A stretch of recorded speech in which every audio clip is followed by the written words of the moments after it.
Because you should be mixing your track and then going, this needs a something.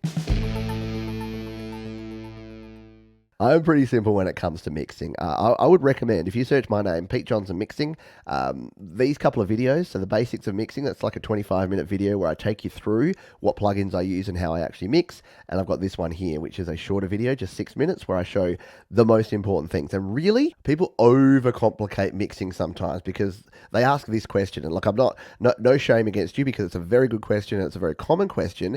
But the problem is, when you say, what are the best plugins for mixing? For one, the answer is it depends. And number two, it's kind of backwards. Sometimes don't need anything. I know. The plugin manufacturers don't want me to say this. It's like one of those articles on BuzzFeed. It's like, yes, what is it? Plugin manufacturers are racing to Washington to block this one trick. No. But yeah, they want you to buy their plugins and do all the cool things and have all the bells and whistles. Whereas, as you probably saw from the screen there, the three things, volume, compression, and EQ, make up for 80% of mixing to me. Because remember, mixing is balancing your tracks. Mix engineers used to be called balance engineers, and they used to wear white lab coats, and they'd basically just sit there and they would balance the volume up and down because that's all they had.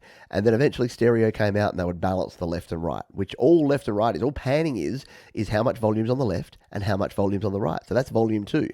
EQ, equalization, that's volume for an individual frequency. That's saying I want more volume in the high end, in the treble, and I want less volume in the bass.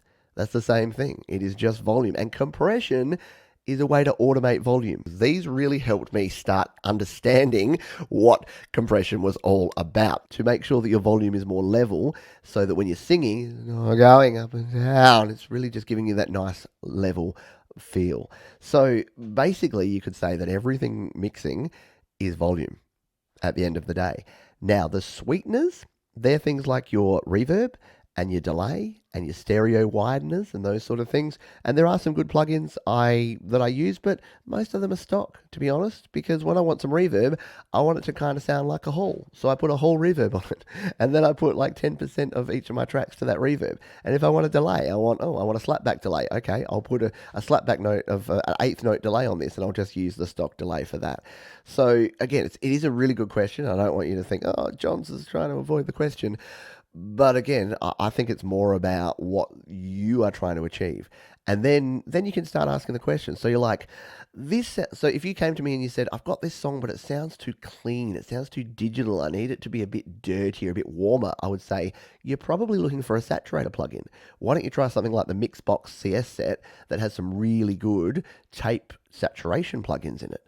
Because that's kind of what you want. Or I just feel that my bass isn't pumping through. And I'm like, well, you probably need some EQ, or maybe you need some compression on your bass. So maybe you need something like the Rough Rider that's going to grimy it up a bit. Or maybe you just need a distortion plugin and just a little bit of distortion just to make it a little bit more real sounding and a bit less clean.